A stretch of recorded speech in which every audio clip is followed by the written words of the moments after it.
नमस्कार, मैं योगेश्वरी आज आप सबके लिए मुंशी प्रेमचंद जी की रचना प्रिया चरित्र लेकर आई हूँ। आइए कहानी शुरू करते हैं। सेठ लगनदास जी के जीवन की बगिया फलहीन थी। कोई ऐसा मानवीय, आध्यात्मिक या चिकित्सात्मक प्रयत्न न था जो उन्होंने न किया हो। यूं तो शादी में एक पत्नी व्रत के वो कायल थे, मगर जरूरत और आग्रह के विवश होकर एक दो नहीं 5-5 शादियां की थी। यहाँ तक कि उम्र के 40 साल गुजर गए और अंधेरे घर में उजाला न हुआ। बेचारे बहुत रंजीदा रहते। यह धन संपत्ति, यह ठाट बाट, यह वैभव और यह ऐश्वर्य क्या होंगे मेरे बाद? मेरे बाद इनका क्या होगा? कौन इनको भोगेगा? यह ख्याल बहुत ही परेशान करता था उन्हें। आखिर यह सलाह हुई कि किसी लड़के को गोद लेना चाहिए, मगर यह मसला पारिवारिक झगड़ों के कारण सालों तक स्थगित रहा। जब सेठ जी ने देखा कि बीबियों में अब तक बदस्तूर कसमकस हो रही है, तो उन्होंने नैतिक साहस से काम लिया और एक होनहार अनाथ लड़के को गोद ले लिया। उसका नाम रखा गया मगनदास। उसकी उम्र 5-6 साल से ज़्यादा न थी। बला का जहीन और तमीज़दार बच्चा था। मगर औरतें सब कुछ कर सकती हैं, लेकिन दूसरे के बच्चे को अपना नहीं समझ सकती। यहाँ तो 5 औरतों का साझा था। अगर एक उसे प्यार करती तो बाकी 4 औरतों का फर्ज था कि उससे नफरत करें। हाँ, सेठ जी उसके साथ बिल्कुल अपने लड़के की तरह मोहब्बत करते थे। पढ़ाने को मास्टर रखे, सवारी के लिए घोड़े, रईसी ख्याल के आदमी थे। राग रंग का सामान भी मुहैया था। गाना सीखने का लड़के ने शौक किया तो उसका भी इंतजाम हो गया। गरज जब मगनदास जवानी पर पहुंचा तो रईशाना दिलचस्पियों में उसे कमाल हासिल था। उसका गाना सुनकर उस्ताद लोग कानों पर हाथ रखते। सहसवार ऐसा कि दौड़ते हुए घोड़े पर सवार हो जाता। डील डॉल शक्ल सूरत में उसका सा अलबेला जवान दिल्ली में कम होगा। शादी का मसला पेश हुआ। नागपुर के करोड़पति सेठ मक्खन लाल बहुत लहराए हुए थे। उनकी लड़की से शादी हो गई। धूमधाम का जिक्र किया जाए तो किस्सा वियोग की रात से भी लंबा हो जाए। मक्खन लाल का उसी शादी में दिवाला निकल गया। इस वक्त मगनदास से ज्यादा ईर्ष्या के योग्य आदमी और कौन होगा? उसकी जिंदगी की बहार उमंगों पर थी और मुरादों के फूल अपनी शबनमी ताजगी में खिल खिलकर हुस्न और ताजगी का समा दिखा रहे थे। मगर तकदीर की देवी कुछ और ही सामान कर रही थी। वह सैर सपाटे के इरादे से जापान गया हुआ था कि दिल्ली से खबर आई कि ईश्वर ने तुम्हें एक भाई दिया है। मुझे इतनी खुशी है कि ज्यादा अरसे तक जिंदा न रह सकूं। तुम बहुत जल्दी लौट आओ। मगनदास के हाथ से तार का कागज छूट गया और सर में ऐसा चक्कर आया कि जैसे किसी ऊंचाई से गिर पड़ा है। मगनदास का किताबी ज्ञान बहुत कम था, मगर स्वभाव की सज्जनता से वह खाली हाथ न था। हाथों की उदारता ने, जो समृद्धि का वरदान है, हृदय को भी उदार बना दिया था। उसे घटनाओं की इस काया पलट से दुख तो जरूर हुआ। आखिर इंसान ही था, मगर उसने धीरज से काम लिया और एक आशा और भय की मिली जुली हालत में देश को रवाना हुआ। रात का वक्त था। जब अपने दरवाजे पर पहुंचा तो नाच गाने की महफिल सजी देखी। उसके कदम आगे न बढ़े। वह लौट पड़ा और एक दुकान के चबूतरे पर बैठकर सोचने लगा कि अब क्या करना चाहिए। इतना तो उसे यकीन था कि सेठ जी उसके साथ भी भलमनसी और मोहब्बत से पेश आएंगे, बल्कि शायद अब और भी कृपा करने लगे। सेठानियां भी अब उसके साथ गैरों सा बर्ताव नहीं करेंगी। मुमकिन है कि मझली बहू, जो इस बच्चे की खुशनसीब माँ थी, उससे दूर दूर रहे मगर बाकी चारों सेठानियों की तरफ से सेवा सत्कार में कोई शक नहीं था। उनकी डाह से वह फायदा उठा सकता था। उसके स्वाभिमान ने यह गवारा न किया कि जिस घर में मालिक की हैसियत से रहता था, उसी घर में अब एक आश्रित की हैसियत से जिंदगी बसर करे। उसने फैसला कर लिया कि अब यहाँ रहना नामुनासिब है। मगर जाऊं कहाँ? न कोई ऐसा फन सीखा, न कोई ऐसा इल्म हासिल किया जिससे रोजी कमाने की सूरत पैदा होती। रईसाना दिलचस्पियां उसी वक्त तक कद्र की निगाहों से देखी जाती हैं जब तक कि वे रईसों के आभूषण रहें। जीविका बनकर वे सम्मान के पद से गिर जाती हैं। अपनी रोजी हासिल करना तो उसके लिए कोई ऐसा मुश्किल काम न था। किसी सेठ साहूकार के यहाँ मुनीम बन सकता था, या तो किसी कारखाने की तरफ से एजेंट हो सकता था। मगर उसके कंधे पर एक भारी जुआ रखा हुआ था। उसे क्या करे? एक बड़े सेठ की लड़की जिसने लाड प्यार में परवरिश पाई, उससे यह कंगाली की तकलीफें झेली जाएंगी? क्या मक्खन लाल की लाडली बेटी एक ऐसे आदमी के साथ रहना पसंद करेगी जिसे रात की रोटी का भी ठिकाना नहीं? मगर इस फिक्र में अपनी जान क्यों खपाऊं? मैंने अपनी मर्जी से शादी नहीं की। मैं बराबर इनकार करता रहा। सेठ ही जी थे जिन्होंने जबरदस्ती मेरे पैरों में बेड़ी डाली है। अब वही इसके जिम्मेदार हैं। मुझसे कोई वास्ता नहीं। लेकिन जब उसने दोबारा ठंडे दिल से इस मसले पर गौर किया तो बचाव की कोई सूरत नजर न आई। आखिरकार उसने यह फैसला किया कि पहले नागपुर चलूं, जरा उन महारानी के तौर तरीके तो देखूं, बाहर उनके स्वभाव की मिजाज की जांच करूं। उस वक्त तय करूंगा कि मुझे क्या करना चाहिए।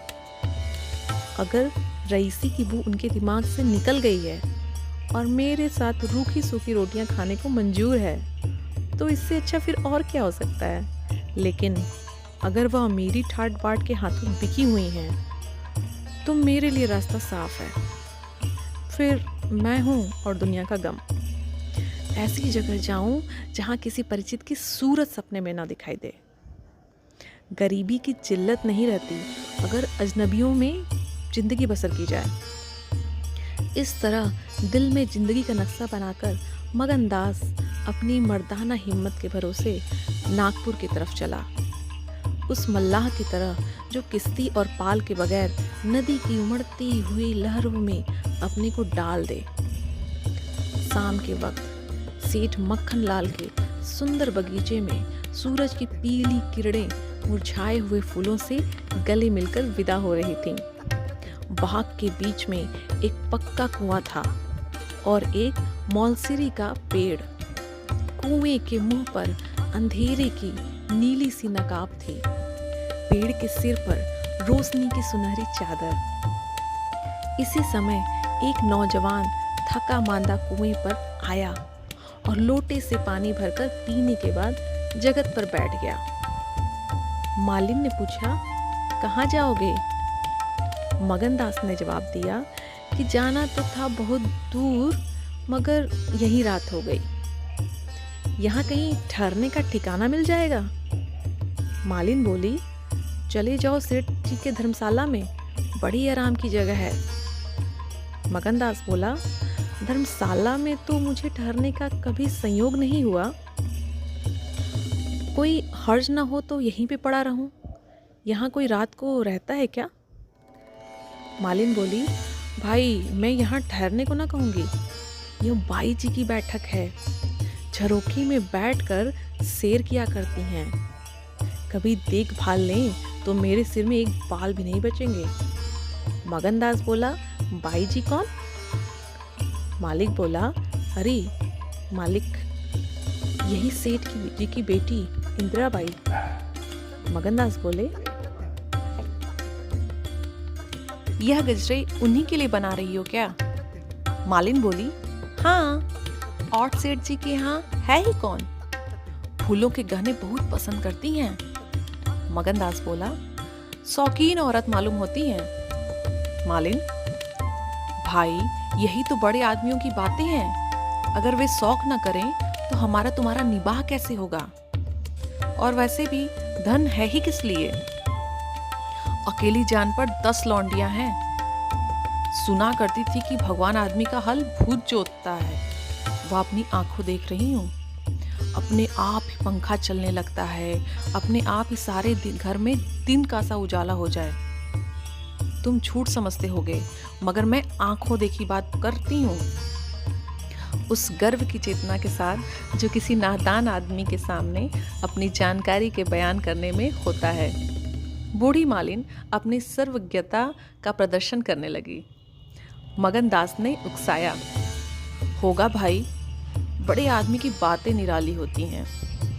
लक्ष्मी के बस में सब कुछ है, मगर अकेली जान पर 10 लौंडिया? समझ में नहीं आया। मालिन ने बुढ़ापे के चिड़चिड़ेपन से जवाब दिया, तुम्हारी समझ मोटी हो तो क्या करें?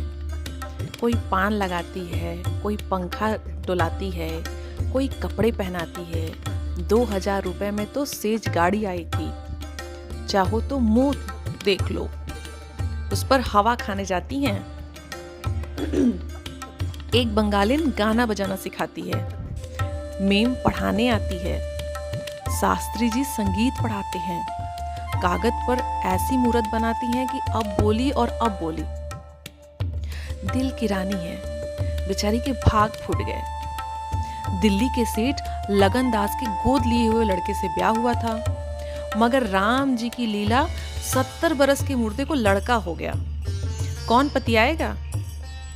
जब से यह सुनावनी आई है तब से बहुत उदास रहती हैं। एक दिन रोती थी। मेरे सामने की ही बात है। बाप ने देख लिया, समझाने लगे, लड़की को बहुत चाहते हैं। सुनती हूँ दामाद को यहीं बुलाकर रखेंगे। नारायण करे मेरी रानी, दूधो नहाए पूतो फले। माली मर गया था, उन्होंने आड़ नली होती तो घर भर के टुकड़े मांगती। मगन दास ने एक ठंडी सांस ली। बेहतर है, अब यहाँ से अपनी इज्जत आबरू लिए हुए चल दो, यहाँ मेरा निबाह ना होगा। इंद्रिया तो रईस जाती है, तुम इस काबिल नहीं हो कि उसके सौहर बन सको। मालिन से बोला, तो धर्मशाला में जाता हूँ, जाने वहाँ खाट बाट मिल जाती है कि नहीं, मगर रात ही तो काटनी है, किसी तरीके से कट ही जाएगी। रईसों के लिए मखमली गद्दे चाहिए, हम मजदूरों के लिए तो पुआल ही काफी है। यह कहकर उसने लुटिया उठाई, डंडा संभाला और दर्द भरे दिल से एक तरफ चल दिया। उस वक्त इंदिरा अपने झरोखे पर बैठी हुई इन दोनों की बातें सुन रही थी। कैसा संयोग है कि स्त्री को स्वर्ग की सब सिद्धियां प्राप्त हैं और उसका पति आवारों की तरह मारा मारा फिर रहा है, उसे रात काटने का ठिकाना नहीं। मगनदास निराश विचारों में डूबा हुआ शहर से बाहर निकल आया और एक सराय में ठहरा, जो सिर्फ इसलिए मशहूर थी कि वहां शराब की एक दुकान थी। यहाँ आसपास से मजदूर लोग आकर अपने दुख को भुलाया करते थे। जो भूले भटके मुसाफिर यहाँ ठहरते, उन्हें होशियारी और चौकसी का व्यवहारिक पाठ मिल जाता था। मगनदास थका मंदा था ही, एक पेड़ के नीचे चादर बिछाकर सो रहा, और जब सुबह को नींद खुली तो उसे किसी पीर औलिया के ज्ञान की सजीव दीक्षा का चमत्कार दिखाई पड़ा, जिसकी पहली मंजिल वैराग्य है। उसकी छोटी सी पोटली, जिसमें 2-1 कपड़े और थोड़ा सा रास्ते का खाना और लुटिया डोर बंधी हुई थी, गायब हो गई। उन कपड़ों को छोड़कर जो उसके बदन पर थे, अब उसके पास कुछ भी न था। और भूख, जो कंगाली में और भी तेज हो जाती है, उसे बेचैन कर रही थी। मगर वह दृढ़ स्वभाव का आदमी था। उसने किस्मत का रोना न रोया और किसी तरह गुजर करने की तरकीबें सोचने लगा। लिखने और गणित में उसे अच्छा अभ्यास था, मगर इस हैसियत में उससे फायदा उठाना असंभव था। उसने संगीत का बहुत अभ्यास किया था। किसी रसिक रईस के दरबार में उसकी कद्र हो सकती थी, मगर उसके अभिमान ने इस पेशे को अख्तियार करने की इजाजत न दी। हाँ, वह आला दर्जे का घुड़सवार था और यह फन मजे में पूरी शान के साथ उसकी रोजी का साधन बन सकता था। यह पक्का इरादा करके उसने हिम्मत से कदम आगे बढ़ाया। कामयाबी की मंजिल सामने नजर आ रही है, मगर शायद वहां के घोड़ों ने शरारत और बिगड़ैलपन से तौबा कर ली थी, या वे स्वाभाविक रूप से बहुत मजे से धीमे धीमे चलने वाले थे। वह जिस गांव में जाता, निराशा को उकसाने वाला जवाब पाता। आखिरकार शाम के वक्त जब सूरज अपनी आखिरी मंजिल पर जा पहुंचा था, उसकी कठिन मंजिल तमाम हुई। नागरघाट के ठाकुर अटल सिंह ने उसकी चिंता को समाप्त किया। यह एक बड़ा गांव था, पक्के मकान बहुत थे, मगर उनमें प्रेतात्माएं आबाद थीं। कई साल पहले प्लेग ने आबादी के बड़े हिस्से को इस क्षणभंगुर संसार से उठाकर स्वर्ग में पहुंचा दिया था। इसी अंधेर नगरी को मगनदास ने अपना घर बनाया। ठाकुर साहब ने रहने के लिए एक मकान भी दे दिया। इसी झोपड़ी में वह 1 हफ्ते से जिंदगी काट रहा है। उसका चेहरा जर्द है, कपड़े मैले हो रहे हैं, मगर ऐसा मालूम होता है कि अब उसे इन बातों से कोई फर्क नहीं पड़ता। एक रोज शाम के वक्त जब वह अंधेरे में खाट पर पड़ा हुआ था, एक औरत उसके दरवाजे पर आकर भीख मांगने लगी। मगनदास का आवाज परिचित जान पड़ी। बाहर आकर देखा तो वह वही मालिन थी, कपड़े तार तार, मुसीबत की रोती हुई तस्वीर। बोला, मालिन, तुम्हारी यह क्या हालत है? मुझे पहचानती हो? मालिन ने चौंक कर देखा और पहचान गई। रो कर बोली, बेटा, अब बताओ मेरा कहाँ ठिकाना लगे? तुमने तो मेरा बना बनाया घर उजाड़ दिया।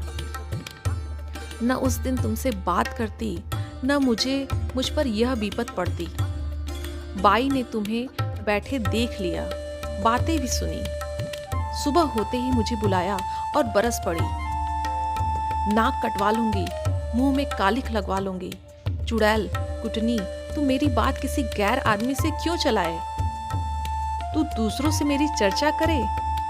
वह क्या तेरा दामाद था जो तू उससे मेरा दुखड़ा रो रही थी? जो कुछ में आया मुंह में बकती रही। मुझसे भी न सहा गया। रानी रूठेगी, अपना सुहाग लेंगी। बोली, बाई जी, मुझसे कसूर हुआ, लेकिन अब जाती हूँ। छींकते नाक काटती तो मेरा निबाह यहाँ न होगा। ईश्वर ने मुंह दिया है तो आहार भी देगा। 4 घर से मांगूंगी तो पेट भी भर जाएगा। उस छोकरी ने मुझे खड़े खड़े निकलवा दिया। बताओ, मैंने तुमसे उसकी कौन सी शिकायत की थी? उसकी क्या चर्चा की थी? मैंने तो उसका बखान ही किया था, मगर बड़े आदमियों का गुस्सा भी बड़ा होता है। अब बताओ, मैं किसकी होकर रहूं? 8 दिन इसी तरह टुकड़े मांगते हो गए हैं। एक भतीजी उन्हीं के यहाँ लौंडियों में नौकरी करती थी, उसे भी उसने निकाल दिया। तुम्हारी बदौलत जो कभी न किया था वह करना पड़ा। तुम्हें कहाँ का दोष लगाऊं? किस्मत में जो लिखा था देखना ही पड़ेगा। मगनदास सन्नाटे में आ गया। आह, मिजाज का यह हाल है, यह घमंड, यह शान। मालिन का इत्मीनान दिलाया। उसके पास अगर दौलत होता तो उसे मालामाल कर देता। सेठ मक्खनलाल की बेटी को भी मालूम हो जाता कि रोजी की कुंजी उसी के हाथ में नहीं है। बोला, तुम फिक्र न करो, मेरे घर में आराम से रहो। अकेले मेरा जी भी नहीं लगता है। सच कहो तो मुझे तुम्हारी तरह एक औरत की तलाश थी। अच्छा हुआ तुम आ गई। मालिन ने आंचल फैलाकर असीम आशीर्वाद दिया। बेटा, तुम जुग जुग जियो, बड़ी उम्र हो, यहाँ कोई घर मिले तो मुझे दिलवा दो। मैं यहाँ रहूँगी तो मेरी भतीजी कहाँ रहेगी? वह बेचारी शहर में किसके आसरे रहेगी? मगन लाल के खून में जोश आया। उसके स्वाभिमान को चोट लगी। उन पर यह आफत मेरी लाई हुई है। उनकी इस आवारागर्दी का जिम्मेदार मैं हूँ। बोला, कोई हर्ज न हो तो उसे भी यहाँ लेते आओ। मैं दिन को यहाँ बहुत कम रहता हूँ। रात को यहीं बाहर चारपाई डालकर पड़ा रहूंगा। मेरी वजह से तुम लोगों को कोई तकलीफ ना होगी। यहाँ दूसरा मकान मिलना मुश्किल है। यही झोपड़ी बहुत मुश्किल से मुझे मिली है। यह अंधेर नगरी है। जब तुम्हारा कहीं लग जाएगा तो तुम चली जाना। मगनदास को क्या मालूम था कि हजरते इश्क उसकी जबान पर बैठे हुए उससे यह बात कहला रहे हैं। क्या यह ठीक है कि इश्क पहले माशूक के दिल में पैदा होता है? नागपुर इस गांव से 20 मील की दूरी पर था। चंपा उसी दिन चली गई और तीसरे दिन रंभा के साथ लौट आई। यह उसकी भतीजी का नाम था। उसके आने से झोपड़ी में जान सी पड़ गई। मगनदास के दिमाग में मालिन की लड़की की जो तस्वीर थी, उसका रंभा से कोई मेल ही नहीं था। वह सौंदर्य नाम की चीज का अनुभवी जौहरी था, मगर ऐसी सूरत जिस पर जवानी की ऐसी मस्ती और दिल का चैन छीन लेने वाला ऐसा आकर्षण हो उसने पहले कभी नहीं देखा था। उसकी जवानी का चांद अपनी सुनहरी और गंभीर शान के साथ चमक रहा था। सुबह का वक्त था। मगनदास दरवाजे पर पड़ा ठंडी ठंडी हवा का मजा उठा रहा था। रंभा सिर पर घड़ा रखे पानी भरने को निकली। मगनदास ने उसे देखा और एक लंबी सांस खींचकर उठ बैठा। चेहरा मोहरा बहुत ही मोहक, ताजे फूल की तरह खिला हुआ चेहरा, आंखों में गंभीर सरलता। मगनदास को उसने भी देखा। चेहरे पर लाज की लाली दौड़ गई। प्रेम ने पहला वार किया। मगनदास सोचने लगा, क्या तकदीर यहाँ कोई और गुल खिलाने वाली है? क्या दिल मुझे यहाँ भी चैन न लेने देगा? रंभा, तू यहाँ नाहक आई। नाहक एक गरीब का खून तेरे सर पर होगा। मैं तो अब तेरे हाथों बिक चुका, मगर क्या तू भी मेरी हो सकती है? लेकिन नहीं, इतनी जल्दबाजी ठीक नहीं है। अगर कुछ दिनों की दिलबस्तगी के लिए कुछ चाहिए तो तुम आज़ाद हो, मगर यह नाजुक मामला है। जरा संभल के कदम रखना। पेशेवर जातों में दिखाई पड़ने वाला सौंदर्य अक्सर नैतिक बंधनों से मुक्त होता है। 3 महीने गुजर गए। मगनदास रंभा को ज्यों-ज्यों बारीक से बारीक निगाहों से देखता, त्यों-त्यों उस पर प्रेम का रंग गाढ़ा होता जाता था।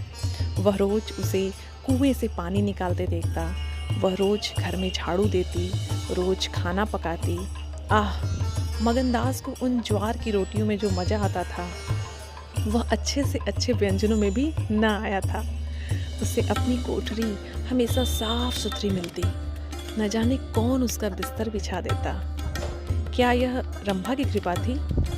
उसकी निगाहें शर्मीली थीं। उसने उसे कभी अपनी चंचल आंखों से ताकते नहीं देखा। आवाज कैसी मीठी। उसकी हंसी की आवाज कभी उसके कान में नहीं आई। अगर मगनदास उसके प्रेम में मतवाला हो रहा था तो कोई ताज्जुब की बात नहीं थी। उसकी भूखी निगाहें बेचैन और लालसा में डूबी हुई हमेशा रंभा को ढूंढा करती। वह जब किसी गांव को जाता तो मीलों तक उसकी जिद्दी और बेताब आंखें मुड़ मुड़ कर झोपड़े के दरवाजे की तरफ आती। उसकी ख्याति आसपास फैल गई थी, मगर उसके स्वभाव की सरलता और उदार हृदयता की अक्सर लोग अनुचित लाभ उठाते थे। इंसाफ पसंद लोग तो स्वागत सत्कार से काम निकाल लेते, और जो लोग ज़्यादा समझदार थे वे लगातार तकाजों का इंतज़ार करते। चूँकि मगनदास इस फन को बिल्कुल नहीं जानता था, इसके बावजूद दिन रात की दौड़ धूप के गरीबी से उसका गला न छूटता। जब वह रंभा को चक्की पीसते हुए देखता तो गेहूं के साथ उसका दिल भी पीस जाता था। वह कुएं से पानी निकालती तो उसका कलेजा निकल आता। जब वह पड़ोस की औरतों के कपड़े सीती तो कपड़ों के साथ मगनदास का दिल छिद जाता। मगर कुछ बस था न काबू। मगनदास की हृदय भेदी दृष्टि को इसमें तो कोई संदेह नहीं था कि उससे प्रेम का आकर्षण बिल्कुल बेअसर नहीं है, वरना रंभा की उन वफा से भरी हुई खातिरदारियों की तो वह कैसे बिठाता। वफा ही वह जादू है, रूप के गर्व का सिर नीचा कर सकता है। मगर प्रेमिका के दिल में बैठने का मद्दा उसमें बहुत कम था। एक रोज शाम के वक्त चंपा किसी काम से बाजार गई हुई थी और मगनदास हमेशा की तरह चारपाई पर पड़ा सपने देख रहा था। रंभा अद्भुत छटा के साथ आकर उसके सामने खड़ी हो गई। उसका भोला चेहरा कमल की तरह खिला हुआ था और आंखों से सहानुभूति का भाव झलक रहा था। मगनदास ने उसकी तरफ पहले आश्चर्य और फिर प्रेम से निगाहों से देखा और दिल पर जोर डालकर बोला, आओ रंभा, तुम्हें देखने को बहुत दिन से आंखें तरस रही थी। रंभा ने भोलेपन से कहा, मैं यहाँ न आती तो तुम मुझसे कभी न बोलते। मगनदास का हौसला बढ़ा, बोला, बिना मर्जी पाए तो कुत्ता भी नहीं आता। रंभा मुस्कुराई, कली खिल गई, मैं तो आप ही चली आई। मगनदास का कलेजा उछल पड़ा। उसने हिम्मत करके रंभा का हाथ पकड़ लिया और भावावेश से कांपती हुई आवाज में बोला, नहीं रंभा, ऐसा नहीं है, यह मेरी महीनों की तपस्या का फल है। मगनदास ने बेताब होकर उसे गले से लगा लिया। जब वह चलने लगी तो अपने प्रेमी की ओर प्रेम भरी दृष्टि से देखकर बोली, अब यह प्रीत हमको निभानी होगी। पांव फटने के वक्त जब सूर्य देवता के आगमन की तैयारियां हो रही थी, मगनदास की आंखें खुली। रंभा आटा पीस रही थी। उस शांतिपूर्ण सन्नाटे में चक्की की घुमर घुमर बहुत सुहानी मालूम होती थी और वह उसके सुर से सुर मिलाकर अपने प्यारे ढंग से गाना गा रही थी। साल भर गुजर गया। मगनदास की मोहब्बत और रंभा के सलीके ने न मिलकर उस वीरान झोपड़े को कुंज बाग बना दिया था। अब वहाँ गायें थीं, फूलों की क्यारियां थीं और कई देहाती ढंग के मोड़े थे। सुख सुविधा की अनेक चीजें दिखाई पड़ती थीं। एक रोज सुबह के वक्त मगनदास कहीं जाने के लिए तैयार हो रहा था कि एक व्यक्ति अंग्रेजी पोशाक पहने उसे ढूंढता हुआ आ पहुंचा और उसे देखते ही दौड़कर गले से लिपट गया। मगनदास और वह दोनों एक साथ पढ़ा करते थे। अब वह वकील हो गया। मगनदास ने भी अब पहचाना और कुछ झेपते झिझकता हुआ उससे गले लिपट गया। बड़ी देर तक दोनों दोस्त बातें करते रहे। बातें क्या थी, घटनाओं और संयोग की एक लंबी कहानी थी। कई महीने हुए सेठ लगन का छोटा बच्चा चेचक की नजर हो गया और सेठ जी ने दुख के मारे आत्महत्या कर ली और अब मगनदास सारी जायदाद, कोठी, इलाके और मकानों का एक छत्र स्वामी था। सेठानियों में आपसी झगड़े हो रहे थे। कर्मचारियों ने गबन को अपना ढंग बना रखा था। बड़ी सेठानी उसे बुलाने के लिए खुद आने को तैयार थी, मगर वकील साहब ने उन्हें रोका था। तब मगनदास न मुस्कुराता हुआ पूछा, तुम्हें कैसे मालूम हुआ कि मैं यहाँ पे हूँ? तो वकील साहब ने फरमाया, महीने भर से तुम्हारी राह देख रहा हूँ। उधर रंभा अधीर हो रही थी कि यह कौन है और इनमें क्या बातें हो रही हैं। 10 बजते बजते वकील साहब मगनदास से 1 हफ्ते के अंदर आने का वादा लेकर विदा हुए। उसी वक्त रंभा आ पहुंची और पूछने लगी, ये कौन थे? इनका तुमसे क्या काम था? मगनदास ने जवाब दिया, यमराज का दूत। रंभा, क्या आप सगुन बातें करते हो? मगन बोला, नहीं नहीं रंभा, यह अपसगुन नहीं है, यह सचमुच मेरी मौत का दूत है। मेरी खुशियों के बाग को रौदने वाला, मेरी हरी भरी खेती को उजाड़ने वाला। रंभा, मैंने तुम्हारे साथ दगा किया है।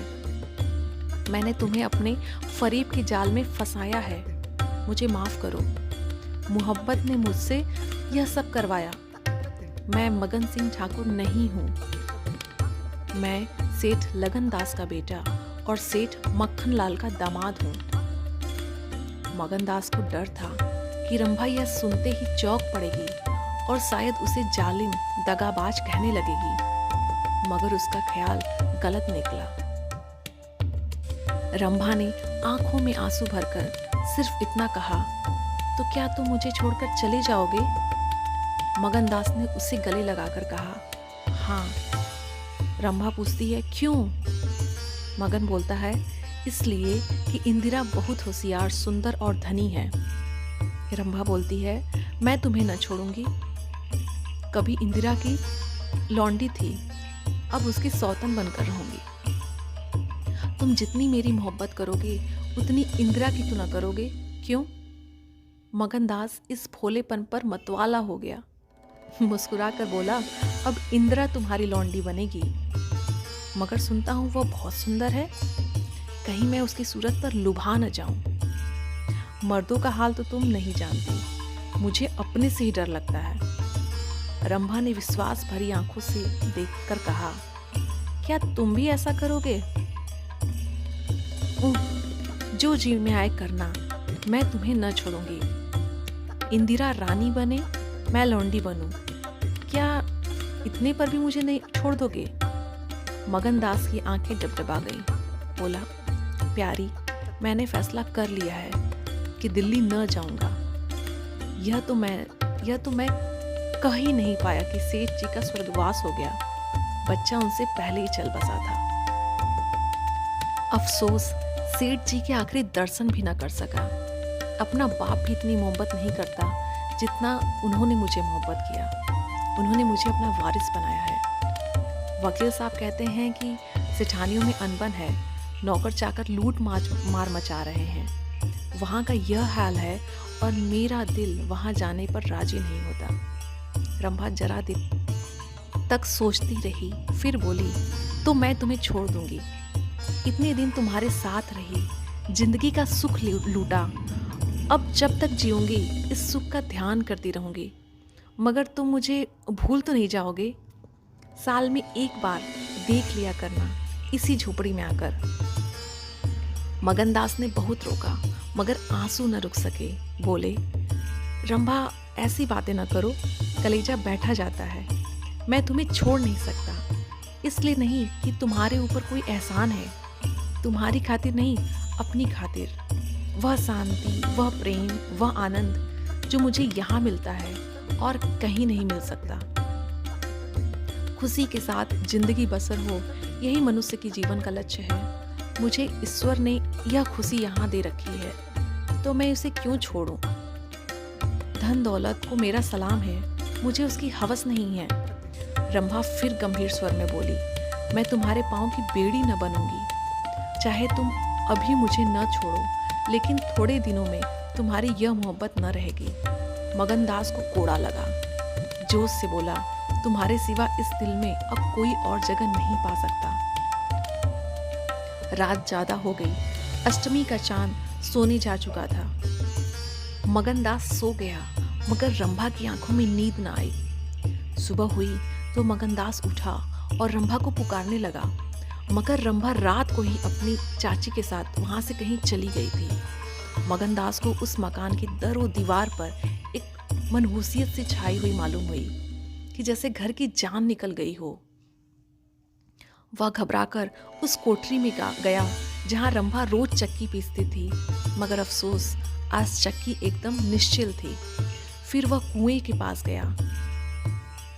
मालूम होता था कि कुएं ने उसे निकल जाने के लिए अपना मुंह खोला है। तब वह बच्चों की तरह चीख उठा। वह रोता हुआ फिर उसी झोपड़ी में आया जहां कल रात तक प्रेम का वास था। मगनदास सोचने लगा, रंभा, तूने रात को कहा था मैं तुम्हें छोड़ दूंगी, क्या तूने वह बात दिल से कही थी? मैंने तो समझा था तू दिल लगी कर रही है, नहीं तो तुझे कलेजे में छिपा लेता। मैं तो तेरे लिए सब कुछ छोड़े बैठा था, तेरा प्रेम मेरे लिए सब कुछ था।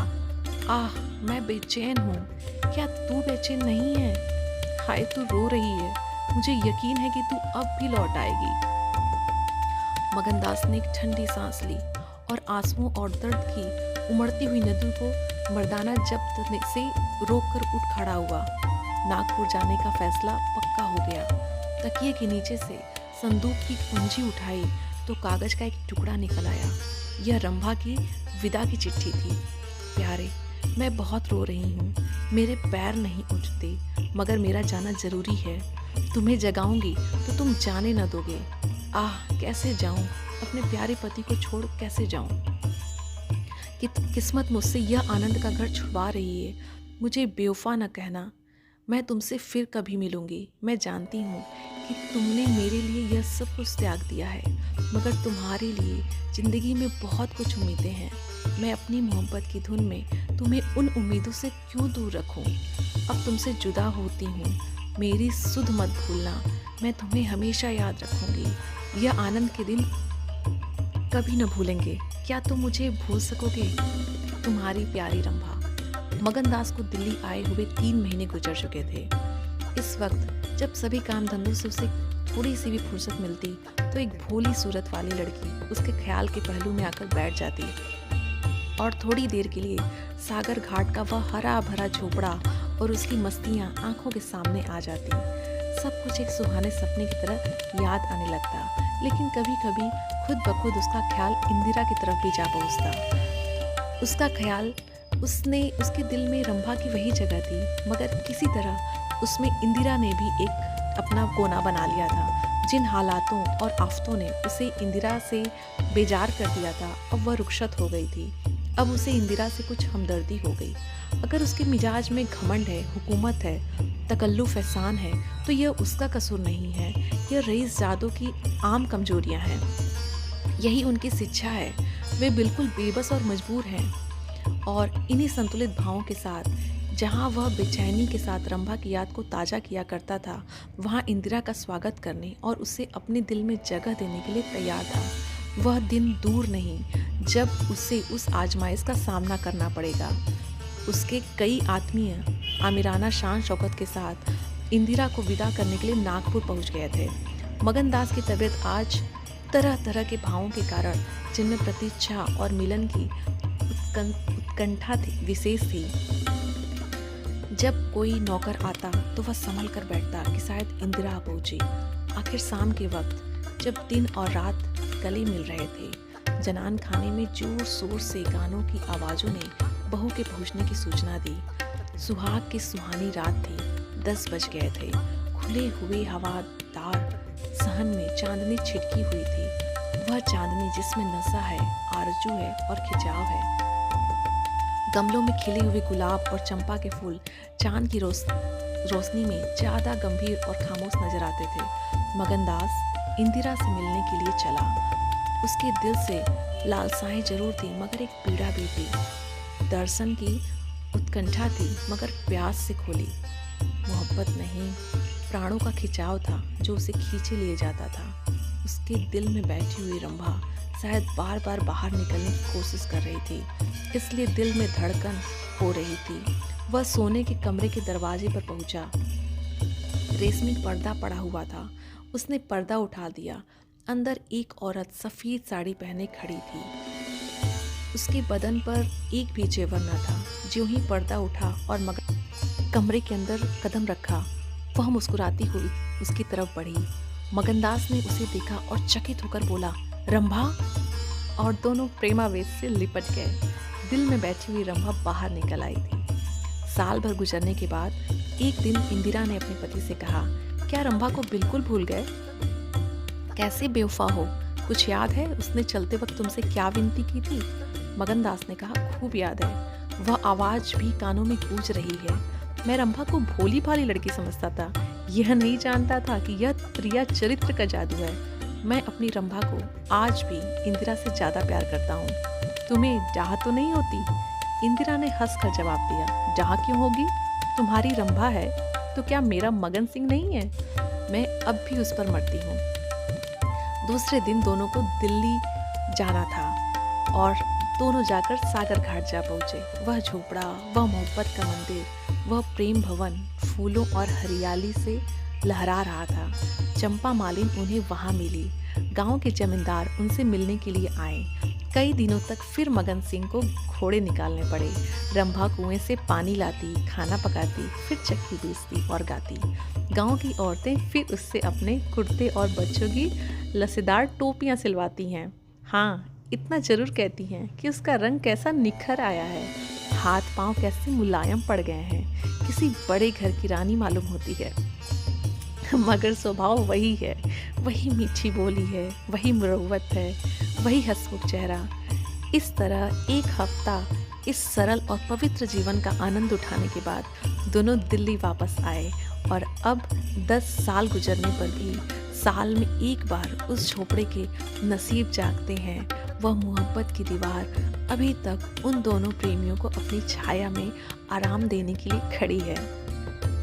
इसी दृश्य के साथ यह कहानी यहीं समाप्त होती है और मैं योगेश्वरी आप सब से विदा लेती हूँ।